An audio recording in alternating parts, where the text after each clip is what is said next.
magic palayok, luto'y nalalasap dahil pagmamahal ang nagmumurang sangkap. Gusto lang naman kitang damayan eh. Well, walang namatay sa pamilya ko, Pilar. Kung meron man namatay, eh yun yung pagmamahal ko para sa'yo. Cookie! Cookie, Mininya! Palayok? Kayo po ba yan?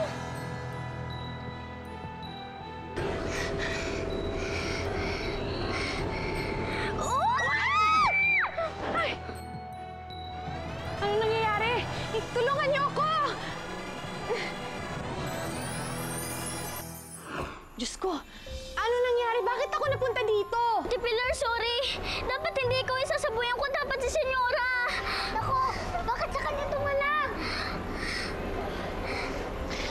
Permítame, ipapaliwanag ko lang ang lahat. Ang kapangyarihan ng asin ay ibalik siya sa palayok ang sino mang masabuyan nito. Nagkataon lang, Pilar, na ikaw yung nasabuyan ni Cookie at hindi ako. Kaya ikaw yung nandyan. Diyos mio. Kasalanan ko to. Dapat hindi kita nasabuyan. Sorry, Ate Pilar. Anong gagawin natin para makalabas ako dito? Hindi ako pwede magtagal dito. Hahanapin ako ni Inay at ni Itay. Pilar! Pilar! Anak! Kaming bahala, Ate Pilar. Senyora, magtago ka po muna. Asan ba yung di sumasagot? Pilar! Pilar! Ay, nakita mo ba Ate Pilar mo? Ina Gemma, umalis po si Ate Pilar. Ha? Umalis? Eh, kanina lang nandito siya. Saan nagpunta? Eh, wala po nga po talaga siya eh. Ha? Anong wala? Kayo ha? Mukhang may tinatago kayo sa amin ha? Oo nga. Oo. Ano ba talaga nangyayari dito, ha? Nasaan ang Ate Pilar nyo? Wala po. Ay, nako. Ewan ko ba dito sa mga to? Hahanapin namin at titingnan namin doon. Baka naman tinatago nyo. Pipilya na naman to mga bata. Pilar! Anak! Senyora, tara na po. Wala na po sila. Saan tayo pupunta, Cookie? Ate Pilar, doon po muna tayo sa kwarto mo hanggat hindi ka pa nakakalabas sa palayok.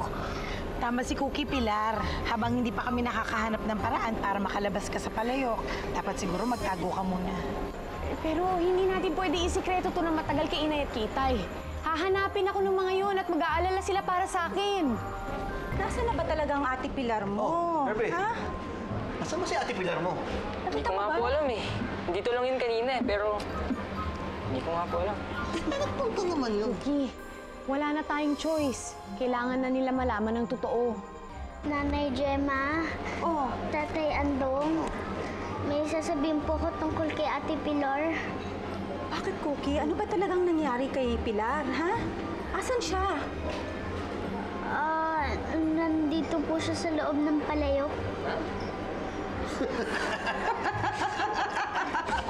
Okay ha, malabiro ka talaga.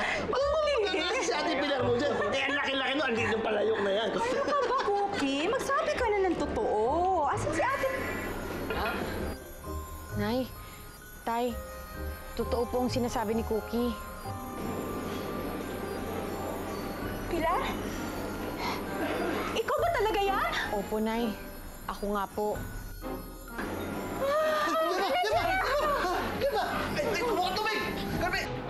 And what is this letter all about, attorney? Well, it's a motion for foreclosure para itigil kayo sa pag-operate ng restaurant na ito. They are closing you down, Madam Yvonne. What? Well, who gave us this thing then? Mr. Richard James Cruz, he's demanding that you return also the 20 million pesos that you extracted from him. If not, in terms of properties, including this restaurant. Wait a minute. At pinayagan niya ng korte. So you're saying, pag hindi namin maibalik ang pera kay James, ipapasara ang restaurant namin? Hindi naman sa ganon. This is still under trial. So anong gagawin natin? Anong solusyon? Well, what we have to do now is to wait for the summons of the court. Ay nako, puro ka court attorney, alam mo? Ako nang tatapos ng kasong ito at hindi na namin kailangan dumaan sa korte. Nay! Nay, okay lang kayo? Teka, parang nananaginip yata ako. Sandali. Sige na. Nay, naipaliwanag ko na po kay Itay tsaka kay Kirby ang nangyari. Huwag na kayong mag-alala, mamaya baka mapano kayo. Hayaan niyo po. Gagawin naman po namin lahat ng paraan para makalabas siya sa palayok at hindi po namin siya pababayaan. La promeso. Anong ibig mo sabihin? Hindi niyo pa alam kung paano palalabasin ang anak ko mula dito sa palayok na to? Iyon po muna ang pag-iisipan namin ni Senyora Palayok. Cookie! Pag-iisipan! Eh, paano kung wala kayong paraan na maisip? Ha? Ano, nandyan na lang si Pilar habang buhay? Naku, hindi pwede yon. Ako ang gagawa ng paraan kung paano lalabas ang anak ko mula sa palayok na to. Teka, Gemma. Ano mo balakid mo dyan? Si Ingkong Albularyo, siya ang lulutas kung paano mapapalabas si Pilar mula sa palayok na to. Si, senyora? Sandok, listen. Isasara ni James ang restaurant namin. Aba, kailangan natin bumalik doon at pigilan sila. We have to put a stop to this and all this nonsense. Muy simple, senyora. Madali lang yan. Sino bang mas muy importante sa kanila? Hindi ba't si Cookie? Eh di kunin natin si Cookie. Takutin natin ang papa ni Cookie na kapag inagaw nila ang Il Restaurante sa inyo, hindi na nila makikita ang kanilang unika iha. May alam akong lugar kung saan hindi nila masusundan si Cookie dahil hindi ito basta-basta napupuntahan.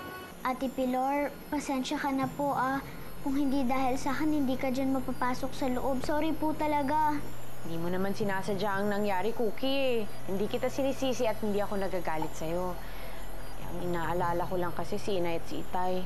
Pilar, tutulungan ko kayo sa problema niyo ni Cookie. Tutulungan ko rin kayong bumalik ng Vigilandia. Sigurado ako nandun na sagot sa mga problema natin. Nandun kaya talaga yun? Paano kung wala? Ate Pilar, mahiwaga po ang Vigilandia. At kung wala man po ang makakapagpabalik sa inyo, siguro naman po may makakatulong sa atin kung ano ang dapat gawin sa inyo. Sana nga, Cookie. Ayaw ko kasi talaga mag-alala si Inay at si Itay sa akin eh. Baka mamaya kung ano maisipan nilang gawin. Promise, Ate Pilar, hindi po kita papabayaan. Naku, kailangan na natin pumunta ng Vigilandia ngayon din. Pronto! Cookie! Saan mo dadali ng Ate Pilar mo? Pupunta na po kami sa Vigilandia, Nanay. Pupunta na po kami, kukuha po kami ng gamot na makakapagpagaling sa kanya. Naku, Cookie, hindi na. Nakausap ko na si Ingkong Albularyo. Siya ang gagamot kay Pilar. Senyora, sino po si Ingkong? Hindi kaya mas lalong mapahamak si Pilar? Dadami pa yung makakaalam kung ano nangyari sa kanya. Zero malo. Magaling na albularyo si Ingkong. Yan ang gumagamot dito ng mga nausog, na matanda, nakulam. Kayang-kayang gamutin yan. Oo nga. Pero, hindi na, Cookie. Akin na to. Ako nang bahala sa anak ko, ha? Sige, alika na. Punta na tayo kay Ingkong. Cookie, pasensya ka na sa nanay ko, ha? Eh, masyado lang yung nag-aalala para kay ate. Sana maintindihan mo. Kirby! Pasensya na.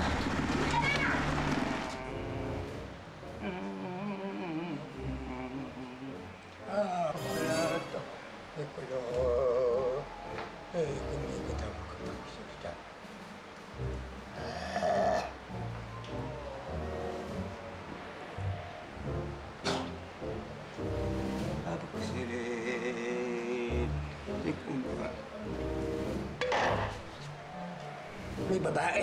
Ha? May babae sa loob ng bangga! Paano nakapasok yung babae sa loob ng bangga? Sandali lang po, sandali. Ingkong, yan nga po si Pilar, yung anak ko. Kaya nga kami nandito at magpapatawa sa'yo para mapalabas si Pilar sa palayok. Paano nakapasok dyan sa loob nga? Bakit nandyan siya? Hindi nga namin alam kung paano siya nakapasok dyan. Ang alam lang namin, nahulugan siya ng asin.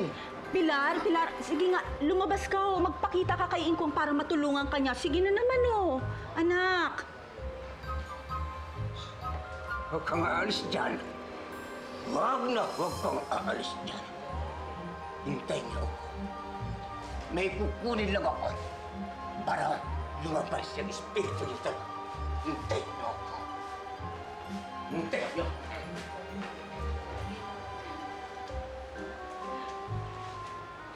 Pilar, ano ka ba naman? Bakit hindi ka lumalabas? Magpakita ka kay Ingkong para matulungan ka niya. Gagamutin ka na ni Ingkong, ate. Nay, bakit niyo ako dinala dito? Baka malaman nila ang nangyari. Papagkaguluhan ako. Hindi ka na ilalabas ni Ingkong dyan. Oo nga. Tay, hindi niyo ba naisip na baka mapahamak lang ako sa gagawin ni Ingkong? Baka lalong lumala ang sitwasyon ko niyan. May punto si ate. Mabuti ata, iuwi na lang natin siya eh. Eto! Sa pamamagitan nito! Lalabas ang espiritu! Ay! Diyos ko! Naku, Ingkong! Naku naman, Ingkong! Ano na kaya nangyari kay Ate Pilar? Binagawa kaya si Ingkong albularyo? Naku, Cookie, wala talaga siyang magagawa. Walang kinalaman ng sino mang tagalupa sa nangyari kay Pilar, kaya wala ding magagawa sila para ibalik ito. Natatakot po kasi ako. Baka mamaya balikan po tayo ni Sandok dito. Tapos nasa loob pa rin ng palayok si Ate Pilar. Wala po tayong laban sa salamangkan ni Sandok. Naku, Cookie, tama ka. Wala pa naman akong pantapat sa salamangka ng aking mi ermana na si Sandok. Hindi ko kayo kayang ipagtanggol. Senyora Palayok, sa oras po na dumating si Nanay Gemma, pupunta na po kami ni Ate Pilar sa Vigilandia. Kaya niyo pa po ba kaming tulungan? Cookie, kahit na yung huling lakas ko ay ibibigay ko sa'yo. Matulungan lang kita.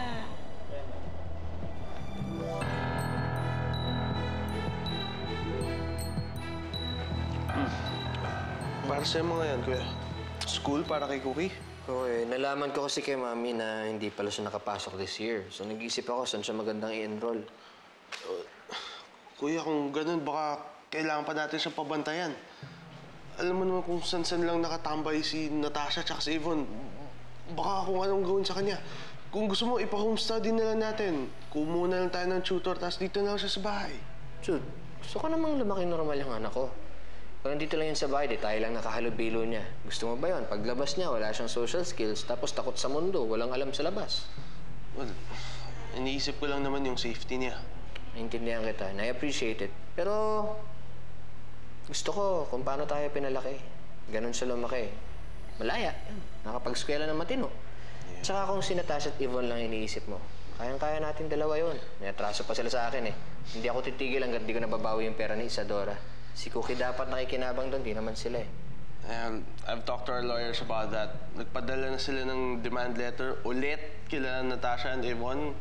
I'm sure nanginginig ulit sila dahil doon. Saan nga pala si Cookie? Hindi ko pa siya nakikita ngayong araw na to. Baka kay Pilar pumunta. Ang tagal naman nila. Nininya, huwag kang mainip. Darating din sila. Lala ko tong coaching to. Oh! Kioror! Ang mga sinvergüenza! Anong kailangan nyo? You? Well, definitely not you. You're useless at this point. Tumabik ka dyan. Hello, Cookie dearest! Ano po ginagawa niyo dito? Ayoko po sa inyo! Cookie, what's new? But you have no choice because we are going to get you anyway. Tawag mo si Cookie! Give me! Tawag mo si Cookie! Senyora! Saan niyo ako dadalhin? Ibalik niyo na lang sa amin! Susumbo ko kayo kay Papa! Stop it, you little brat. Galit kami sa daddy mo. Kaya ka namin kinuha. We want to get even with him. Exactly. He wants my beloved restaurant, then I will get his beloved daughter. Ma'am, saan po tayo? Basta just keep on driving, Onyok. Sandok, saan tayo? Akong bahala, senyora. Sandok, saan mo ba ako dadalhin? Salbahe ka talaga! Estos un sikreto, Cookie. Ma'am! Parang umalipat tayo, ma'am! Hayaan mo lang si Sandok, Onyok. Siya ang bahala sa lahat.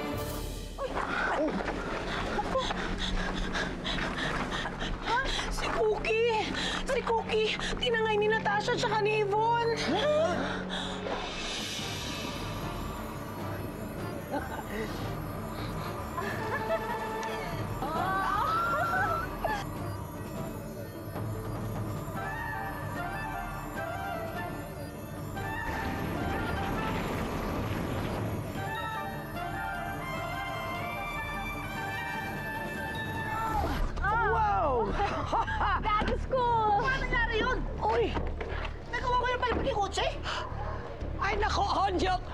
mag-ilusyon, hindi mo kagagawan yon.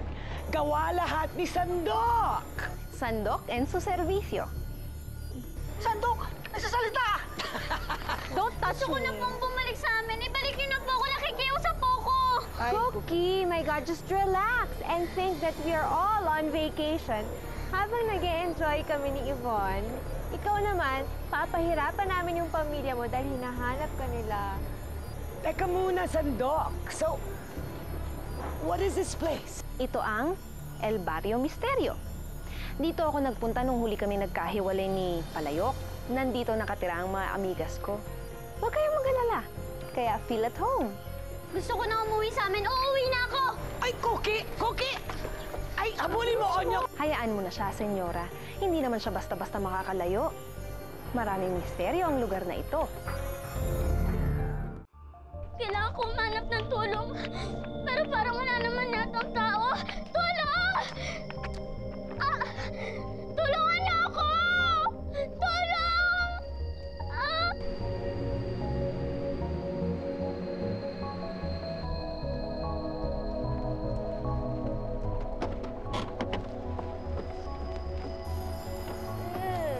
Wow. Oh, What a great place! where are we? Where's everyone? Muy importanteng tao lang ang nakakarating dito, senyora. Ibig sabihin, VIP na rin ako? Oh my gosh, shut up! Kaya ka nandito dahil sa amin at hindi dahil VIP ka, isa kang driver. Don't make papel. So kung walang tao dito, sino magsaserve sa amin? Malalaman mo rin yan sa tamang panahon, senyora. Pasok po tayo.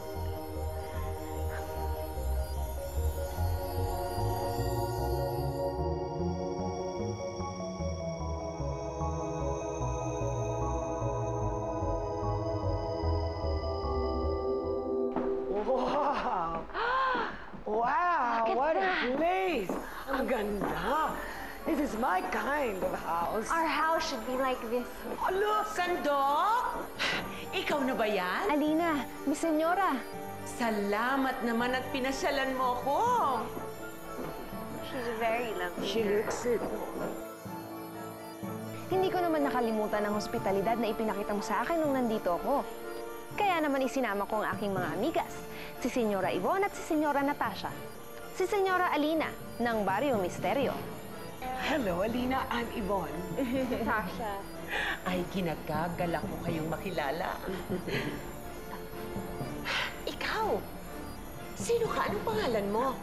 Jose Antonio Nicolas Arsenio Porno. Tulungan niyo ako! Tulong!